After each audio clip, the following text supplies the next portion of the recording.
Now the next one is the questions 1 to 5 refers to the following salts listed A to F. So this is the list of salts A to F, and the questions I will give the remaining one. The first one I have given, which is which two salts or solution will give a white precipitate when treated with dilute hydrochloric acid followed by silver nitrate solution. So we have to say, out of this A to F salt, any two salts, like any salt, will react with silver nitrate. Like the intention of giving this dilute sulfuric acid is to make the environment acidic. Okay, but the main substance that will react with the salt is silver nitrate. So which salt will react with silver nitrate to give white precipitate? We know one salt of silver which is a white precipitate, and that is silver chloride. So silver chloride is a salt of silver which is white in color. The precipitate which is white in color. So we have to pick something which will give the chloride part. We have iron chloride, we have zinc chloride. So see, if I treat ferric chloride with AgNO3, this will give AgCl, which is the white precipitate, and FeNO3. This is again an example of double decomposition reaction. Precipitation. Zinc chloride, silver nitrate. The medium is acidic. It will give silver chloride and zinc nitrate. So two salts are, so for the first one the answer is C and F, that is ferric chloride and zinc chloride. Now the next one. Next question. Which two will give a white precipitate when treated with dilute hydrochloric acid followed by barium chloride solution? Same like the previous one. The purpose of giving this acid is to make the medium acidic. The main reagent or the substance that will react with the salt is the barium chloride.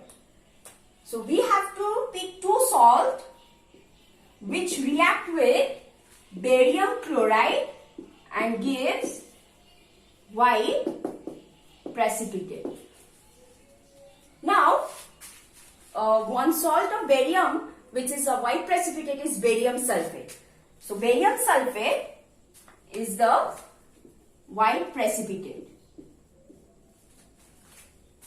So it's quite natural that we need some salt which will provide the sulfate portion, and that is we have B and E. Iron 2 sulfate, FeSO4, treating it with barium chloride will give, in presence of hydrochloric acid or nitric acid, will give barium sulfate and FeCl2. So this is the white precipitate. So we have this one, that is B and E. E is magnesium sulfate. If I treat it with barium chloride, this will give a white precipitate of barium sulfate, magnesium chloride. So two salts are B and E. So for this the answer is B and E are the two salts when treated with barium chloride solution in dilute hydrochloric acid medium will give the white precipitate of barium sulfate. Now the next one. The next one is which solution will give a white precipitate when either dilute hydrochloric acid or dilute sulfuric acid is added to it. So one solution which will give rise to a white precipitate when dilute hydrochloric acid or sulfuric acid is added to it. So we have to see, so hydrochloric acid means some chloride salt will be formed which will be a white precipitate. Sulfuric acid means some sulfate salt will be formed which is a white precipitate.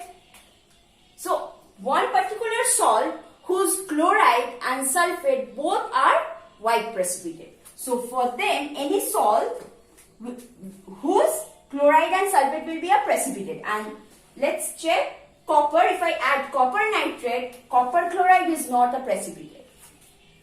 Copper sulfate as well. Iron chloride not a precipitate. Iron sulfate, so it's given, so it will not react. Iron 3 chloride, again it will not react because chloride same anion is there. Lead chloride is a white precipitate. Lead sulfate is again a white precipitate. If I add magnesium chloride is not a white precipitate. Zinc sulfate, zinc chloride, both are soluble salts. So our option is D. So if I add PbNO3, I will get PbCl2, which is a white precipitate, HNO3. This is the white PbD. Same. If I add lead sulfate. Now one more thing is that we cannot get lead chloride from lead sulfate or vice versa. Like we cannot get an insoluble salt from another insoluble salt.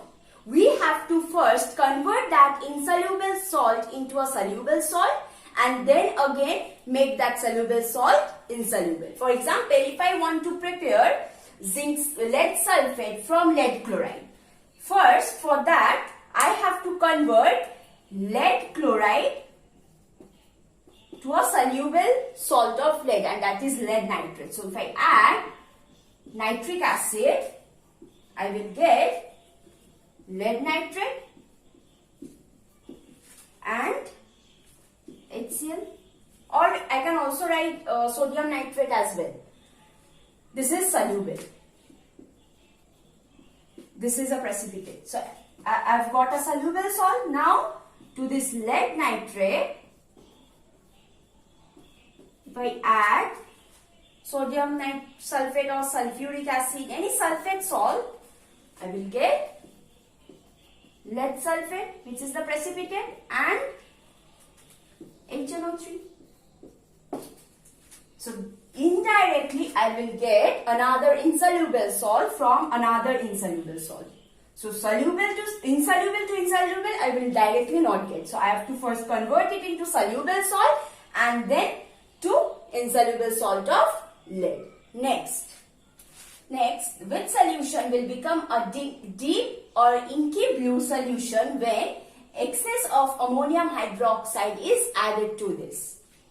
We know one blue salt, and that is copper sulfate.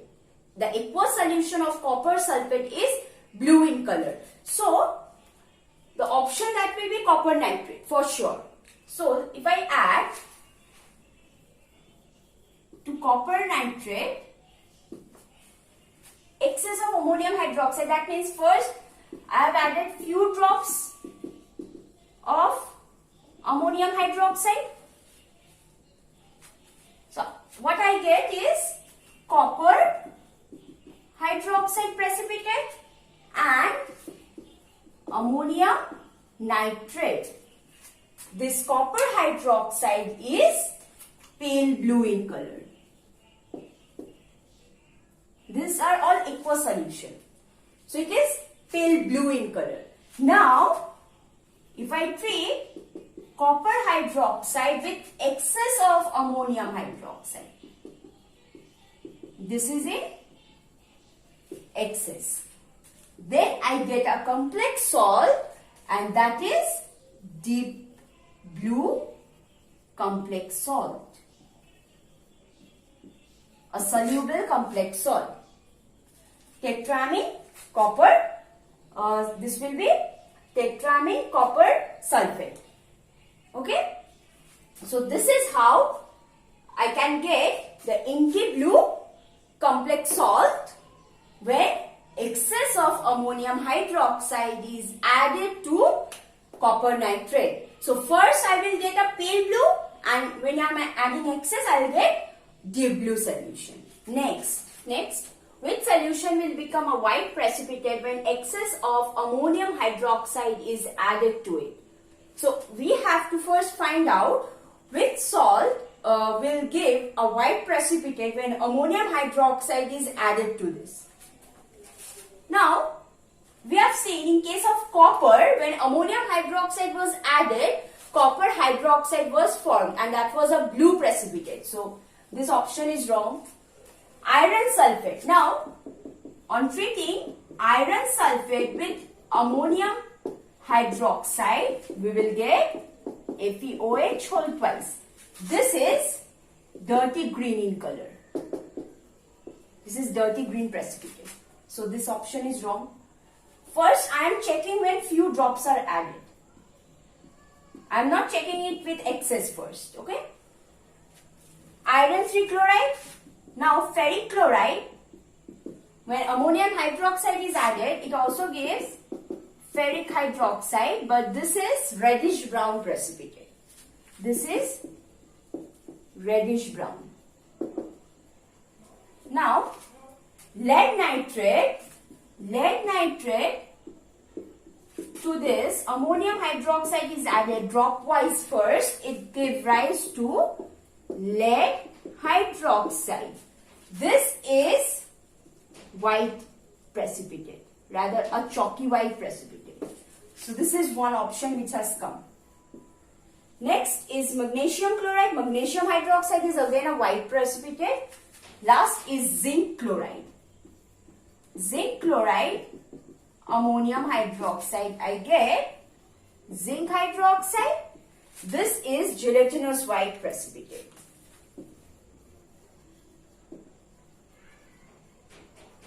Now, so these two options are wrong. So these two can be the options. Now, we have to see this is happening when we are adding dropwise. So when ammonium hydroxide is added to both dropwise. Now when in excess, we have to see which of these two precipitate is soluble in excess of ammonium hydroxide. That is zinc hydroxide. It forms a complex salt or soluble salt, zinc. Lead hydroxide is not soluble in excess of ammonium hydroxide. So the answer is zinc chloride, F. So our 1 to 5 questions are done for this particular question. Next.